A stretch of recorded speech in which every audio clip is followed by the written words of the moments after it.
जय जगन्नाथ सांग मैंने आशा करछि आपण मैंने खुशी थे भल थे। आज चलतु मुग चकुली बनैबी। जदि मॉर्निंग रे आपण मैंने किछि हेल्दी ब्रेकफास्ट खाया को चाहूँगी हेल्दी एंड टेस्टी ताहले आपण मैंने या निश्चिंत बनैके खातु। आ देह पाई भी बहुत भल आउ मान टेस्टी भी बहुत टेस्टी अच्छे।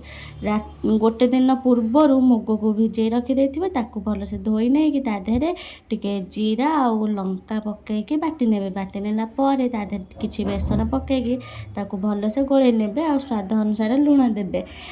तापरे तावाटाକୁ गरम करदेबे। तावारे किछि हल्का तेल लगेइकि ताकू तादेहरे पकईकि आस्ते आस्ते बुलेई नेबे। ता ऊपर टिके तेल पकई देबे ताकू नोटा नोटी करदेला परे प्रस्तुत हो गला।